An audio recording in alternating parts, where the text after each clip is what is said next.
एक ऋषि था, उसको अपने भविष्य के जन्म का पता चला कि अगले जन्म में मैं उसको अपने ही देव दृष्टि खुल गए कि अगले जन्म में इसी नगर में एक व्यक्ति के घर जो सूर है, सूरी है, उस सूरी के घर के पेट गर्भ से मेरा जन्म होगा और उस सूरी के माथे पर गांठ है अच्छी मोटी और उसके ही गर्भ से मेरी मृत्यु के बाद उसके गर्भ से जन्म होगा और मेरे सिर के ऊपर एक बहुत काला सा मोटा एक अलग से निशान होगा। तो उसने अपने बच्चों से कहा, बेटा मेरी मृत्यु होगी, मृत्यु के बाद मैं उस व्यक्ति के घर जो सूरी है ऐसे उसकी गांठ है और मैं उसके घर जन्म लूंगा। एक काम करिए तुम, उसने मोल लेकर उस बच्चे को मोल ले लेना और मुझे मार देना, उसको मार देना, मेरी मोक्ष हो जाएगा। वो सूअर का जो जीवन है मेरा खत्म हो जाएगा, बहुत बुरा होगा।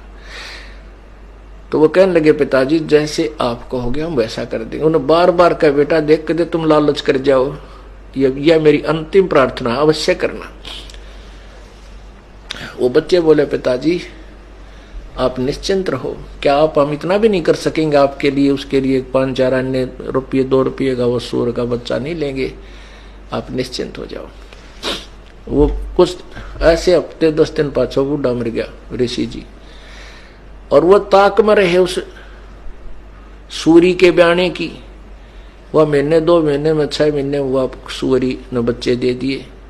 वह जो गांठ थी शर्मन्यारी दिखे थी, उसके वही बच्चा हुआ जिसके सिर के ऊपर एक काला सा अच्छा निशान था। तो वो सूअर का बच्चा फिर अपने उन बहन भाइयों के अंदर मस्ती, उसका ऊपर का नीचे का लोट मारा, उनसे साथ खूब प्रेम से रह रहा है।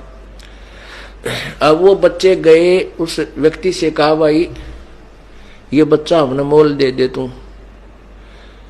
उसने कर दिया, सौदा ले लिया।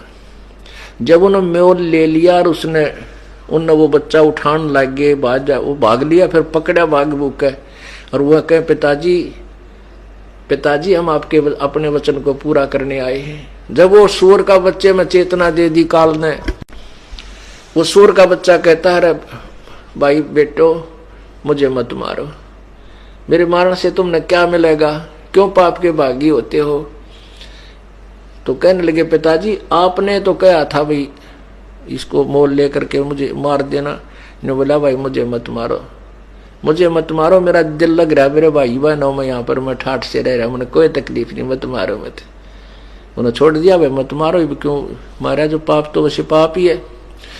तो ये समस्या इस काल की है। जब एक सुअरी के बच्चे के जन्म में वहां उस अपने परिवार में इतना व्यस्त हो गया, इतना खुशी मना रहा है, और स्वर्ग में जाए पास देवता कदे भी इस बात को हृदय से नहीं कहेंगे, ऊपर से कह भी दें भाई मानुष जन्म इनका हो गया, तो हम जो है ना वो भक्ति या नहीं करें, मोक्षशाली करेंगे, तत्वदर्शी संत ढूंढेंगे, या अंधे फिर अंडी पाक जाए, अपनी अपनी डफली अपने अपने राह। क्यों काल की बहुत भयंकर मार है।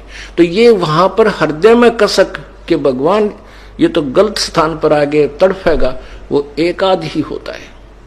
कहते हैं उसकी वो जो मेरी प्यारी आत्मा ऐसे वहां तड़फ करेगा, उसके पास पहुंच जाऊंगा, उसको शरीर को ऑफ कर दूंगा वहीं से, देव वाले शरीर को, और उसको ले आऊंगा वहां से, फिर मनुष्य शरीर दे दूंगा। अब देखो वो परमात्मा तो हमारे लिए इतने खाड़े वरण लाग रहा और हम कति बालक की तरह उसकी तरफ परवाह नहीं कर रहे।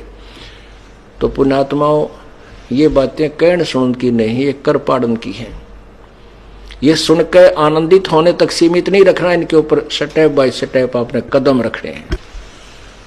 शिव मंडल ब्रह्मापुरी चाहे विष्णु लोक में हो, अमरे गुण भूले नहीं तो आन छुटाऊं तो कहते मैं तेरी वहां से भी पीछा छुटवा दूंगा और फिर तुझे मानुष शरीर दे दूंगा। लेकिन मानुष शरीर पाके फिर वही बकवादा बढ़ जावा हम। तो इससे क्या है, जैसे आपने संत परमात्मा की वाणी सुनी कि चलते मार्ग जोगिरे तासर नाही दोष, कहे कबीर बैठा रहे उसको करने कोश।